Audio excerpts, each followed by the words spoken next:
네, 시청자 여러분 안녕하십니까. 숨마실TV입니다.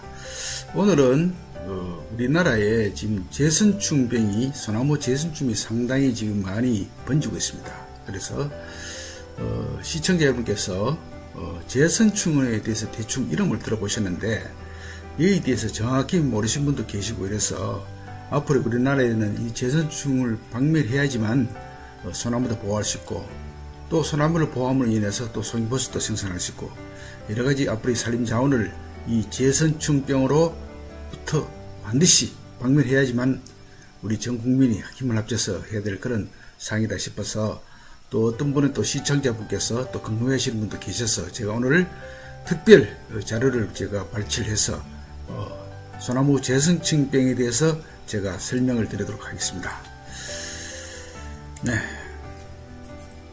이 소나무 제선충병이라는 것은요, 보통 우리가 나무에 매개충, 병원체, 이 세 가지 요인 간의 밀접한 상호작용에 의해서 발생되는 거죠. 그래서 이 보시다시피 우리 산에 가보면은 단시간에 걸쳐서 소나무를 이렇게 고사시키는 그런 시드름병입니다. 그래서 보면은 누렇게, 산에 가면 누렇게 이렇게 자연사하는 것도 있지만은 그 중에는 누런다 하는 것은 일당의 그 제선충병을 의심을 해야 됩니다. 그래서 이제 그런 소나무를 발견했을 때는 해당 자치도, 시군의 그 산림과에 반드시 신고를 하셔서 제선충병에 해당되는 나무를 검사를 하고, 그 다음에 그 요인을 찾아서 벌목하든지 또 훈제해서 이렇게 태운다든지 없앤다든지 여러가지 처방을 하게 됩니다.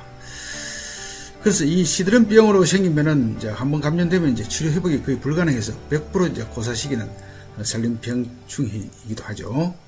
그럼 보시다시피 소나무 제선충이라는 균이 소나무 회송 잣나무에 붙어서 서울수염 하늘소, 북방수염 하늘소라는 그런 이 매개체, 이런 곤충이 결론적으로 소나무를 박멸하게 되는 것입니다.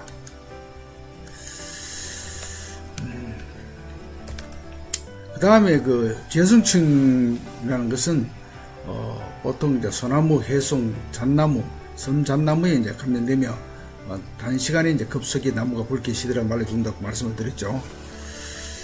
스스로 또 이동할 수 없습니다, 이 병은. 그래서 고사목에 서식하고 있던 매개충의 몸속으로 들어가서 새로운 건강나무로 이동하게 되면서 소나무 제선충을 확산시키게 됩니다. 그래서 그 다음에 서울수염 하늘소, 북방수염 하늘소, 성충이 소나무의 수피를 갉아먹을 때 생기는 상처를 통해서 또 소나무 제선충이 나무 줄기로 침입하게 되는 것이죠.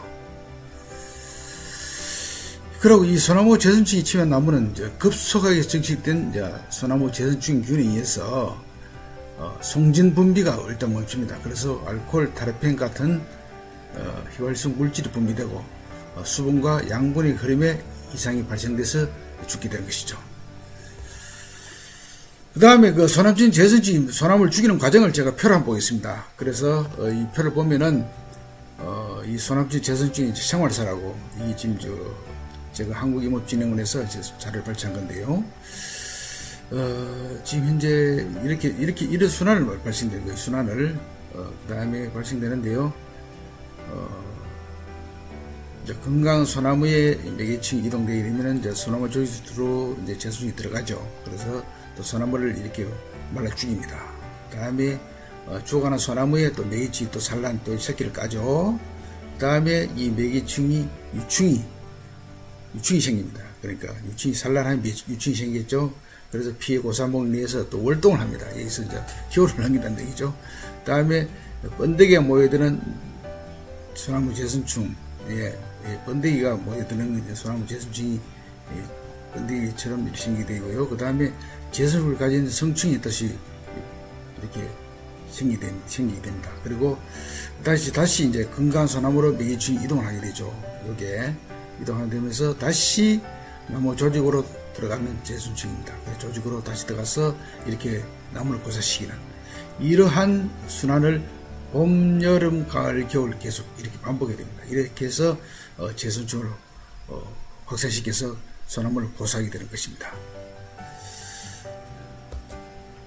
그 다음에 소나무 재선충의 피해 양상 및 특징을 보면요, 일반적인 피해 증상이 있습니다. 보면은 묵은 잎으로 변색해서 시작해서 시간이 경과하면 잎 전체가 붉은색으로 우산살 모양으로 잎이 아래로 처지면서 완전 고사하는 것이죠. 지금 이렇게 건전한 목인데 감염 초기는 이렇습니다. 이런 색깔이고 완전히 감염 말기에는 이렇게 완전히 누렇게 되죠. 그래서 이런 현상이 발생되는 것이죠. 그 다음에 그 9월 이후로 감염시기가 늦어질 경우에는 이제 병증이 늦게 나타나 이듬해 고사되기도 합니다. 그래서 이제 겨울을 나면서 이듬해 고사되기도 하고 일부 가지만 죽는 경우도 있죠. 잣나무의 경우에는 후기에는 전신 감염 기질을 보이나 소나무 같은 해종과 달리 감염 초기 정상적으로 보이는 잎이 부분적으로 관찰되는 등 발변 진동 속도가 아주 지연되는 경우가 있다. 소나무는 좀 빠른데 잣나무는 좀 지연되는 경우도 있다. 이렇게 말씀드릴 수 있고요.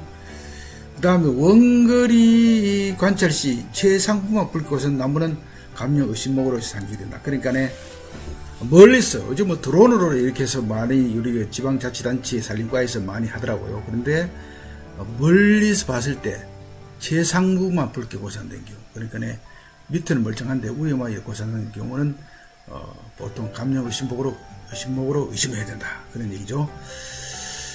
그 다음 우시에 모이면서 최상부가 고사되기 시작한 경우도 감염 의심목으로 간주된다. 그러니까 최상부를 항상 주시를 해야 되는 그런 상황입니다. 그 다음에 소나무 재선충의 생태 특징을 보면요, 이 재선충은 북미 대륙 원산의 식물 기생성 선충입니다. 그래서 간은 시류와 같은 구조를 가지고 있으며 길이는 0.6에서 1mm 정도로 큽니다. 알은 사이의 유충기 사이의 탈피를 거쳐서 암놈, 순놈, 성충으로 성장하게 되죠. 다음에 성충은 이제 교미 후 30일 전후에서 이제 약 100여 개 정도 알을 낳는다. 그런 얘기고요. 25도씨 조건에서는 1세대 기간은 약 5일이며 한 쌍의 제나무 재선충이 20일 후에 약 20여 마리 이상으로 성장합니다. 대단한 겁니다. 그래서 이 번식력이 대단하다는 거죠. 이런 점을 주의해야 될 것입니다.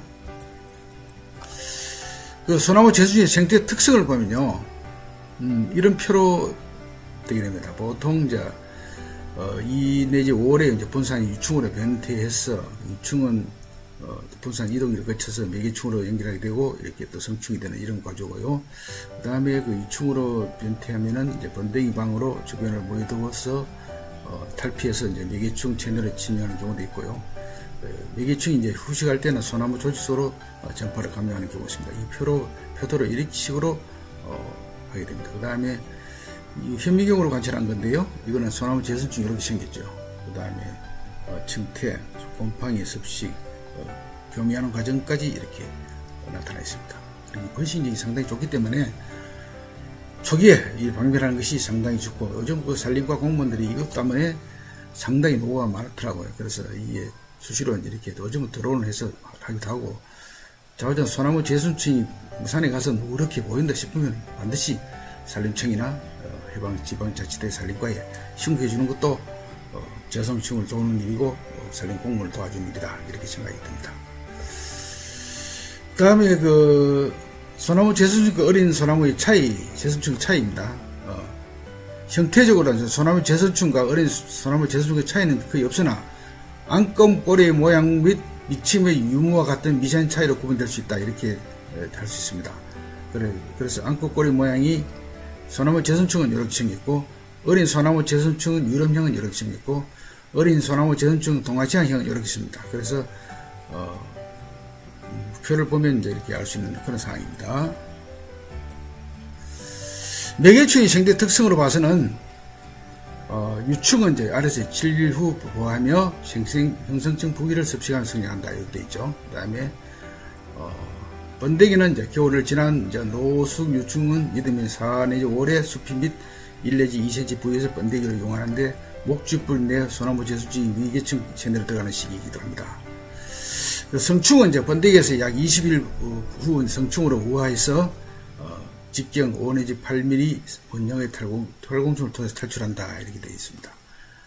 그래서 이 수천 수십 마리의 성충을 보유하고 탈출한 뒤 후식과 산란 과정에서 감염시키는 거죠. 이 번식이 상당히 좋습니다. 자, 매개충의 생태 특성입니다. 매개 생태 특성을 보면은요, 서울수염 하늘소, 여기 서울수염 하늘소 모양이 이렇게 생겼죠. 북방수염 하늘소는 이렇게 생겼습니다. 그리고 수피하 유충은 이렇게 생겼고, 번데기방 유충은 이렇게 생겼고, 번데기는 이렇게 생겼습니다. 또 성충은 이렇군요. 이렇게 여기 이제 소나무나 잣나무 속에 들어가 있겠죠. 네, 그 다음에 구분은 별표 보시는 것 같이 이렇게 보통 서울수임 하늘소는 중북 이남 쪽에, 그 다음에 북부방 하늘소는 전국에, 제주도는 여기 빠져 있습니다. 둘 다 공통점은 소나무와 잣나무가 이제 다 해당이 된다는 그런 얘기가 되겠습니다. 네, 지금까지 시청해주셔서 대단히 감사합니다. 오늘은 소나무 재선충이 해당되는 그런 우리의 아주 위협적인 존재를 대한 곤충에 대해서 말씀을 드렸고요.